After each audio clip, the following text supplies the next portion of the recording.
friends to know he's the smartest engine on solar. Emily, Percy, and Thomas were at Tidmouth Sheds. James arrived. He'd been to the repair yard. He was excited to get back to work. I hope I get an important job today with Thomas and the Golden Eel.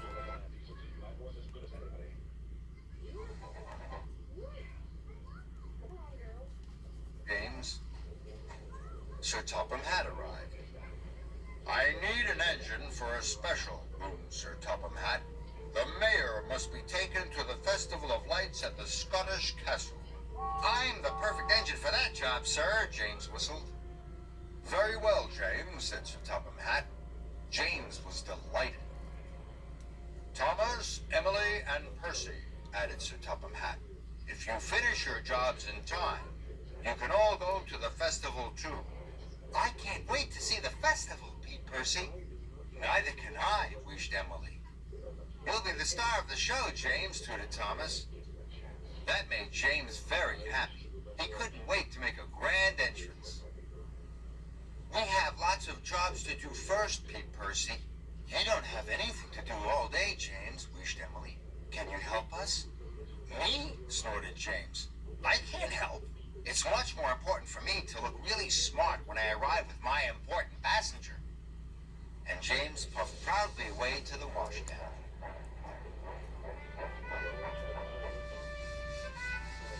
At the washdown, James was very happy.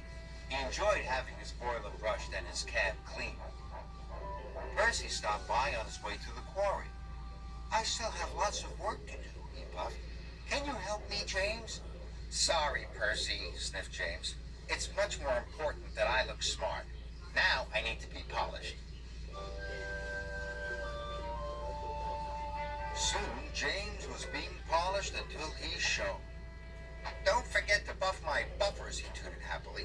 Thomas puffed up with a long line of coal cars. Clang, clang, they giggled. Those trucks look troublesome, laughed James. They are, tooted Thomas. Can you help me, James? Sorry, Thomas, cried James. I need to look smart for my passengers.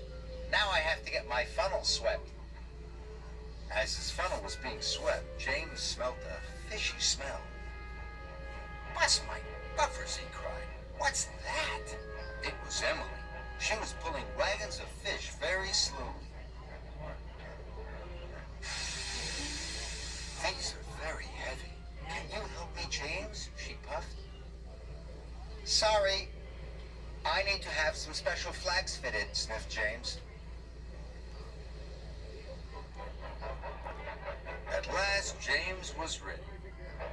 His flags were fitted, his buffers beamed, and his paintwork shone from funnel to footplate. Everyone he passed cheered and waved. I am the smartest engine ever, James puffed proudly.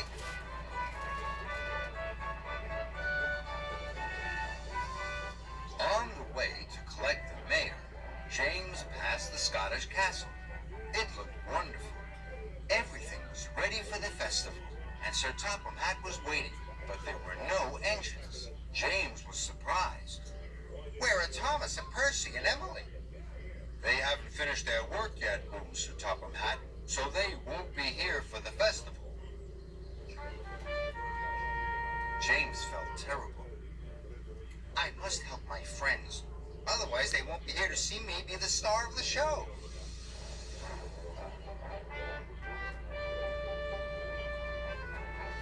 James found Thomas. He was still having trouble with his coal cars. I'm going to miss the festival, he sighed sadly. No, you're not, puffed James, because I'm going to help you.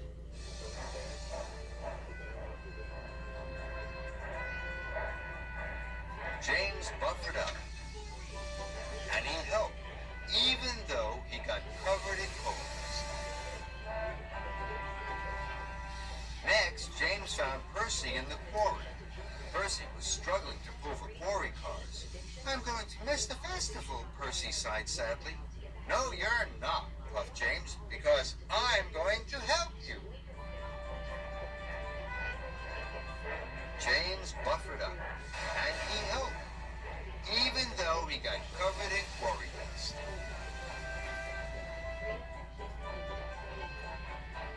Then James found Emily at the junction. I can't pull the fish wagons any further, James. They are too heavy.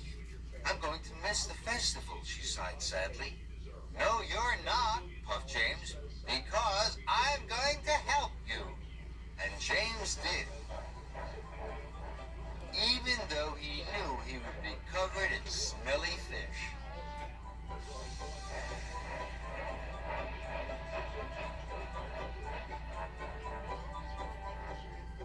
At the Scottish castle, the brass band was waiting. A red carpet was ready, and so were Thomas, Percy, and Emily. They were all waiting for James to arrive with his important passenger. Here comes James, tooted Thomas. Everyone cheered as James arrived with the mail. But James was worried. After helping his friends, he didn't look smart at all. And he certainly didn't feel like the star of the show. James, said Sir Topham Hatt, you are a very hard-working and really useful engine. James was amazed. You're not cross with me, sir? Even though my flags are drooping and I'm covered in coal dust and quarry dust and fish?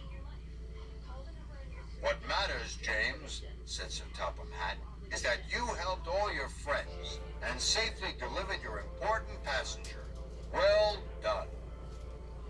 James was very happy. And his friends all thought that James was still the star of the show.